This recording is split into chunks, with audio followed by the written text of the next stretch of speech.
जब प्रधानमंत्री नरेंद्र मोदी और जो बाइडेन के बीच मुलाकात होगी तो इसका लाइव प्रसारण एक और देश में बहुत ज्यादा सीधे तरीके से होगा और बहुत ज्यादा नजर उस पर रहेगी, वो है अफगानिस्तान।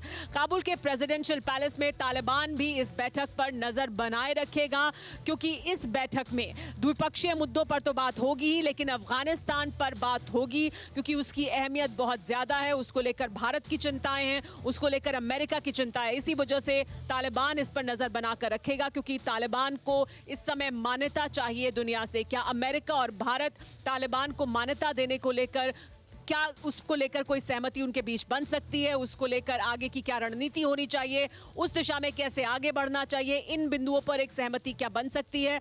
इन सब मुद्दों पर तालिबान की नजर भी होगी और दुनिया की नजर भी होगी, और इसी वजह से तालिबान टकटकी लगाकर इस बैठक को जरूर देखेगा।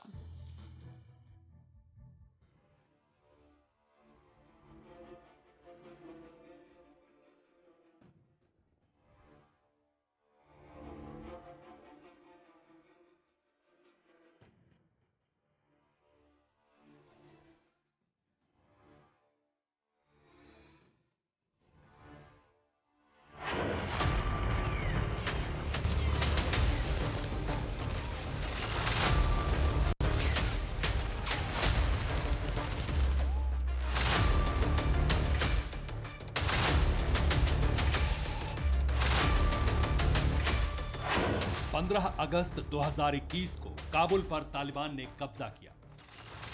इसके साथ ही दुनिया भर में इस बात को लेकर राजनीतिक उठापटक शुरू हो गई कि आखिर तालिबान को दूसरे देश मान्यता दें या नहीं, और इसके पीछे वजह भी साफ है।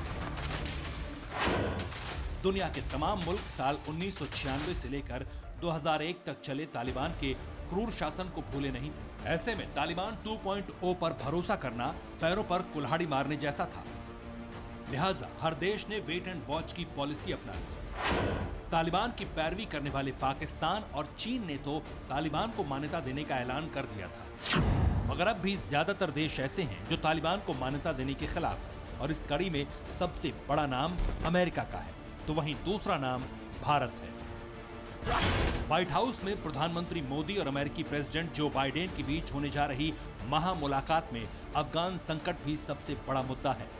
दोनों सुपर लीडर्स के बीच इस बात पर चर्चा होना तय है कि अफगान की सत्ता पर काबिज तालिबान को मान्यता दी जाए या फिर इस संगठन के खिलाफ कोई ठोस कदम उठाया जाए।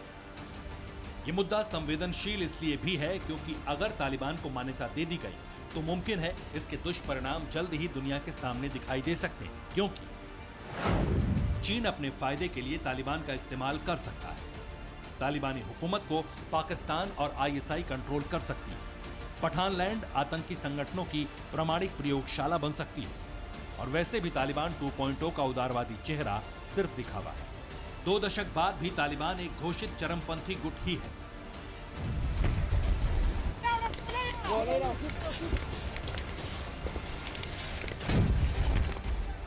असल में तालिबान को पर्दे के पीछे से जिन देशों का समर्थन है, उनकी फितरत ही नापाक साजिशें रचने की है। पड़ोसी मुल्कों में घुसपैठ कराना, आतंकवाद को बढ़ावा देना, उसे पालना पोसना।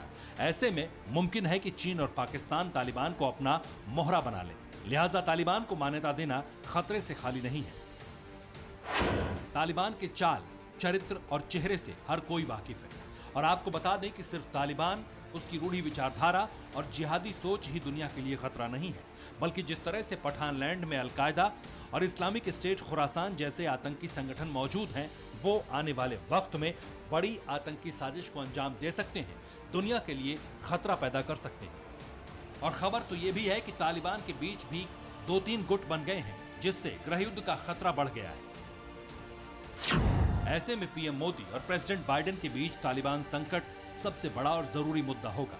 इस मीटिंग में तय हो जाएगा कि तालिबानी सरकार को मान्यता देनी है या नहीं, और वैसे भी किसी सरकार को कोई देश मान्यता देता है या नहीं, उसके अपने हितों पर निर्भर करता है। और पीएम मोदी सार्क समिट में पहले ही साफ कर चुके हैं कि अफगानिस्तान की सरकार समावेशी नहीं है। मतलब साफ है, पीएम मोदी का तालिबान को लेकर स्टैंड क्लियर है।